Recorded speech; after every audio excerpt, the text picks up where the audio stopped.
ಇದನ್ನು ನೀವು ಒಂದು 8 ತಿಂಗಳ ಮಗುವಿಂದ ಆರಾಮ್ಸೆ 3 ವರ್ಷದ ಮಗುವರೆಗೂ ಕೊಡ್ಬೋದು. ದೀರುಗೆ ಕ್ಯಾರೆಟು ಮತ್ತು ಬೀನ್ಸ್ ಇಷ್ಟ ಆಗುತ್ತೆ.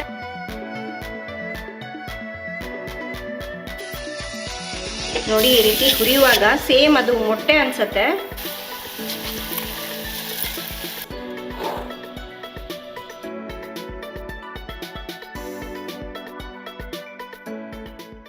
ತುಂಬ ಜನರು ಕೇಳ್ತಾ ಇದ್ರು, ನಿಮ್ಮ ದೀರುಗೆ ನಾನ್ ವೆಜ್ ಸ್ಟಾರ್ಟ್ ಮಾಡಿದ್ದೀರಾ ಕೊಡೋದು ಅಂತ ಹೇಳಿಬಿಟ್ಟು. ಹೌದು, ಆಲ್ರೆಡಿ ನಾನು ಕೊಡ್ತಾ ಇದ್ದೀನಿ. ಡಾಕ್ಟ್ರಿಗನ್ನ ಕೇಳಿಬಿಟ್ಟೆ ನಾನು ಸ್ಟಾರ್ಟ್ ಮಾಡಿದ್ದೆ.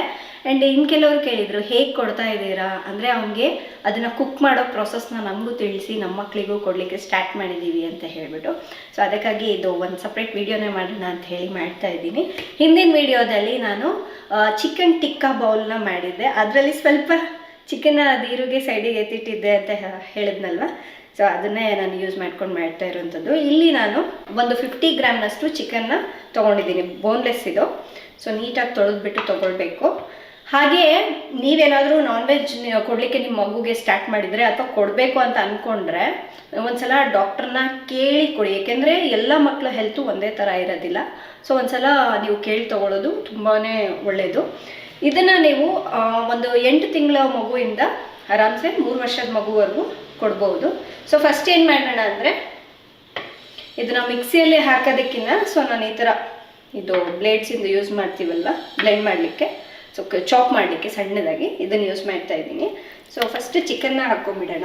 ಆಮೇಲೆ ನಾನು ಇದಕ್ಕೆ ಸ್ವಲ್ಪ ತರಕಾರಿನ ಕೂಡ ಯೂಸ್ ಮಾಡ್ತಾ ಇದ್ದೀನಿ. ಸ್ವಲ್ಪ 1-2 ಬೀನ್ಸ್ ತೊಗೊಂಡಿದ್ದೀನಿ, ಒಂದು ಅರ್ಧ ಕ್ಯಾರೆಟು, ಒಂದು ಅರ್ಧ ಟೊಮೆಟೊ, ಒಂದು ಸ್ವಲ್ಪ ಈರುಳ್ಳಿ.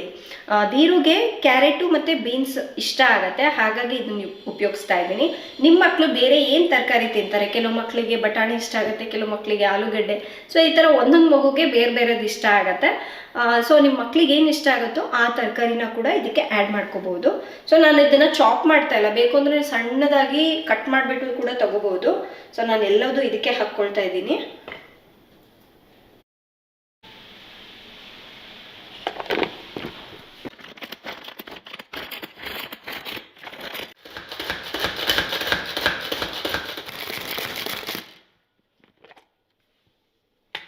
ನೋಡಿ ಈ ಥರ ಸ್ವಲ್ಪ ತರ್ತರಿಯಾಗಿ ಮಾಡ್ಕೊಂಡಿದ್ದೀನಿ. ಈಗ ನಿಮ್ಮ ಮಕ್ಕಳಿಗೆ ಹಲ್ಲು ಬಂದಿಲ್ಲ ಅಂದರೆ ಈ ಥರ ಮಾಡಿಕೊಡ್ಬೇಡಿ, ಇನ್ನೂ ಸ್ವಲ್ಪ ಸಣ್ಣದಾಗೆ ಕಟ್ ಮಾಡಿ. ಏಕೆಂದರೆ ಅವರಿಗೆ ಅಗಿಲಿಕ್ಕೆ ಅಷ್ಟಾಗಿ ಬರಲ್ಲ ಅಲ್ವಾ. ಸೊ ಡಿಫಿಕಲ್ಟ್ ಆಗುತ್ತೆ, ಮಕ್ಕಳು ಹಾಗೆ ನುಂಗ್ಬಿಡ್ತಾರೆ. ದೀರುಗೆ ಈಗ ಸುಮಾರಾಗಿ ಒಂದು 6-7 ಹಲ್ಲು ಬಂದಿದೆ. ಹಾಗಾಗಿ ಸ್ವಲ್ಪ ಅಂದರೆ ಅವನು ಕ್ಯಾರೆಟ್ ಎಲ್ಲ ಕುದಿಸ್ಕೊಟ್ರೆ ಹಾಗೆ ತಿಂತಾನೆ ಕಚ್ಬಿಟ್ಟು. ಅದಕ್ಕಾಗಿ ಸ್ವಲ್ಪ ದಪ್ಪನೇ ನಾನು ಇದನ್ನು ರೆಡಿ ಮಾಡ್ಕೊಂಡಿದ್ದೀನಿ. ಈಗ ಒಗ್ಗರಣೆ ಸ್ಟಾರ್ಟ್ ಮಾಡೋಣ. ನಾನೀಗ ಕುಕ್ಕರ್ನಲ್ಲಿ ಮಾಡ್ತಾ ಇದ್ದೀನಿ. ಇದಕ್ಕೆ ಸ್ವಲ್ಪ ಎಣ್ಣೆನ ಹಾಕ್ಕೊಳ್ಳೋಣ.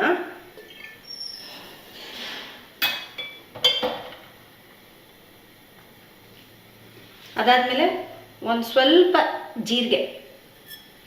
ಎಣ್ಣೆ ಬದಲಾಗಿ ತುಪ್ಪ ಬೇಕಾದರೂ ಕೂಡ ಯೂಸ್ ಮಾಡ್ಬೋದು. ನಾವು ಎಲ್ಲ ರೆಡಿ ಮಾಡ್ಕೊಂಡಿದ್ವಲ್ವ ತರಕಾರಿ ಚಿಕನ್ ಎಲ್ಲ ಹಾಕಿ, ಅದನ್ನು ಇವಾಗ ಈ ಎಣ್ಣೆಯಲ್ಲಿ ಹಾಕ್ಕೊಳ್ಳೋಣ. ಸ್ವಲ್ಪ ಈ ಥರ ಹುರ್ಕೋಬೇಕು. ಇದಕ್ಕೇನೆ ಒಂದು ಸ್ವಲ್ಪ ಶುಂಠಿ ಬೆಳ್ಳುಳ್ಳಿ ಪೇಸ್ಟ್. ಶುಂಠಿ ಬೆಳ್ಳುಳ್ಳಿ ಪೇಸ್ಟ್ ಇಲ್ಲ ಅಂದರೆ ನಾವು ರುಬ್ಬೇಕಾದ್ರೇ 1-2 ಎಸಳು ಬೆಳ್ಳುಳ್ಳಿ, ಸ್ವಲ್ಪ ಶುಂಠಿನ ಹಾಕಿ ಅದನ್ನು ಕೂಡ ಜಜ್ಕೊಂಡ್ರೆ ಆಯಿತು. ನಾನು ಪೇಸ್ಟ್ ಇರೋದ್ರಿಂದ ಸ್ವಲ್ಪ ಹಾಕ್ತಾಯಿದ್ದೀನಿ. ನೋಡಿ ಒಂದಿಷ್ಟೇ, ಸ್ವಲ್ಪ ಹಸಿ ವಾಸನೆ ಹೋಗಲಿ, ಚೆನ್ನಾಗಿ ಹುರ್ಕೊಳ್ಳೋಣ. ನೋಡಿ ಈ ರೀತಿ ಹುರಿಯುವಾಗ ಸೇಮ್ ಅದು ಮೊಟ್ಟೆ ಅನ್ಸತ್ತೆ. ನೋಡಿ ಮಕ್ಕಳಿಗೆ ತಿನ್ನಲಿಕ್ಕೂ ಈಸಿಯಾಗಿರುತ್ತೆ.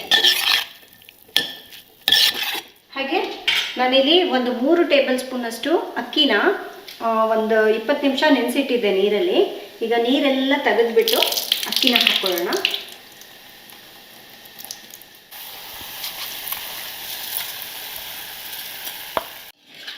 ಇದನ್ನೀಗ ಮಿಕ್ಸ್ ಮಾಡ್ಕೊಳ್ತಾ ಇದ್ದೀನಿ. ನೀವು ಒಂದು ವೇಳೆ ನಾನ್ ವೆಜ್ ಸೂಪ್ ಕೊಡ್ಬೇಕು ಮಕ್ಕಳಿಗೆ ಅಂದರೆ ಇದೇ ಮೆಥಡ್ನ ಫಾಲೋ ಮಾಡ್ಬೋದು. ಅಂದರೆ ನಾನು ಅಕ್ಕಿ ಹಾಕಿದ್ದೀನಲ್ವ, ಅಕ್ಕಿ ಒಂದು ಸ್ಕಿಪ್ ಮಾಡಿಬಿಟ್ಟು ಸೊ ಈ ಥರ ಕುಕ್ಕರ್ನಲ್ಲೇ ಎಲ್ಲದೂ ಹಾಕಿ ಸ್ವಲ್ಪ ನೀರು ಜಾಸ್ತಿ ಹಾಕಿಬಿಟ್ಟು ಕುದಿಸ್ಬೋದು. ಕುದಿಲಿಕ್ಕೆ ಬೇಕಾದಷ್ಟು ನೀರನ್ನ ಹಾಕ್ಕೊಳ್ಳೋಣ.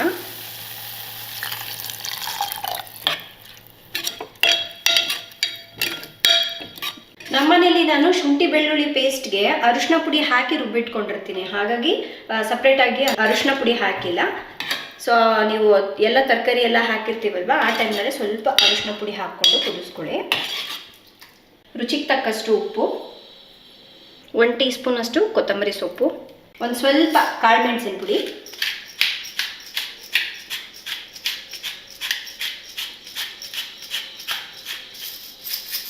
ಇದೆಲ್ಲವೂ ಹಾಕಿ ಒಂದ್ಸಲ ಮಿಕ್ಸ್ ಮಾಡ್ಕೊಳ್ಳೋಣ.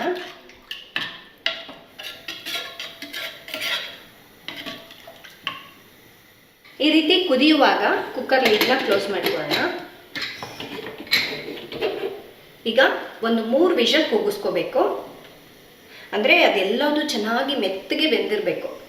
ಸೊ ಒಂದು 3 ವಿಷಲ್ ಆದರೆ ಸಾಕಾಗತ್ತೆ. ಆ್ಯಂಡ್ ಹಾಗೆ ಮಕ್ಕಳು ವೆಯ್ಟ್ ಗೇನ್ ಆಗಬೇಕು ಅಂತ ಹೇಳಿಬಿಟ್ಟು ನಾವು ಚಿಕನ್ ಕೊಡಬೇಕು ಅಂತ ಹೇಳಿ ಅಂದ್ಕೊಳ್ತಾ ಇರ್ತೀವಿ. ಸೊ ಇದು ಒಂದು ಕಿಚಡಿ ಥರ ಈಸಿಯಾಗಿ ಮಾಡ್ಬೋದು, ಜೊತೆಗೆ ಮಕ್ಕಳಿಗೂ ತುಂಬ ಇಷ್ಟ ಆಗುತ್ತೆ. ಟ್ರೈ ಮಾಡಿ ಫ್ರೆಂಡ್ಸ್. ಈಗ ಇದಾಗಿದೆ, ಬೌಲಿಗೆ ಹಾಕೋಣ. ನೋಡಿ, ಸೇಮ್ ಈ ಥರ ಕಿಚಡಿ ಥರ ಆಗಿರುತ್ತೆ. ನೋಡಿ ಎಷ್ಟು ಚೆನ್ನಾಗಿ ಮೆತ್ತಗೆ ಬೆಂದಿದೆ ಅಂತ. ಇದು ನೋಡಿದ್ರೆ ಸೇಮ್ ಮೊಟ್ಟೆ ಥರನೇ ಇಲ್ವಾ? ನಮ್ಮ ಚಿನ್ನಿಮಗೂ ಕೂಡ ಕೆಲವೊಂದ್ಸಲ ತಿನ್ನಿಸ್ತೀನಿ, ಇಷ್ಟ ಆಗುತ್ತೆ ಅವಳಿಗೂ ಕೂಡ, ಮೊಟ್ಟೆನೇ ಅನ್ಕೊತಾಳೆ ಅವಳು. ಆ್ಯಂಡ್ ಇದನ್ನು ಒಂದು ಬೌಲ್ಗೆ ಹಾಕೊಳ್ಳೋಣ.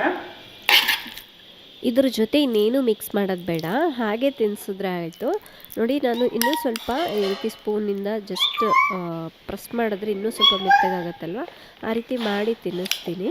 ನೀವು ವಾರದಲ್ಲಿ 1 ಸಲ ಅಥವಾ 10 ದಿವಸಕ್ಕೆ 1 ಸಲ ಈ ಥರ ಮಾಡಿಕೊಟ್ರೆ ಚೆನ್ನಾಗಿರುತ್ತೆ.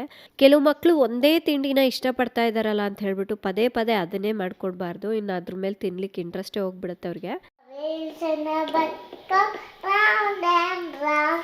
ನಾನು ದೀರುಗೆ ಒಂದು 4 to 5 ಟೈಮ್ಸ್ ತಿನ್ನಿಸ್ತೀನಿ. ಈಗ ಬೆಳಗ್ಗೆ ತಿಂಡಿ ತಿಂದಾದ್ಮೇಲೆ ಮಧ್ಯಾಹ್ನ ಏನಾದರೂ ಜ್ಯೂಸ್ ಕೊಡ್ತೀನಿ, ಅದಾದಮೇಲೆ 1-2 ಅವರ್ಸ್ ಬಿಟ್ಟು ಊಟ ಮಾಡಿಸ್ತೀನಿ. ಇನ್ನು ಸಂಜೆ ಟೈಮು ಸ್ನ್ಯಾಕ್ ಆಗಿ ಅವನಿಗೆ ಕೆಲವೊಂದ್ಸಲ ಸೂಪ್ ಮಾಡ್ತೀನಿ, ಇಲ್ಲಾಂದರೆ ಪನ್ನೀರ್ನ ಬೇಯಿಸ್ಬಿಟ್ಟು ಕೊಡ್ತೀನಿ. ಇನ್ನು ಅದಾದಮೇಲೆ ನೈಟ್ ಡಿನ್ನರ್ ಸ್ವಲ್ಪ ಲೈಟಾಗಿ ತಿನ್ನಿಸ್ತೀನಿ. ಇನ್ನು ಈ ರೀತಿ ಎತ್ಕೊಂಡು ಆಟ ಆಡಿಸ್ತಾ ತಿನ್ನಿಸ್ಬೇಕು ಅವನಿಗೆ.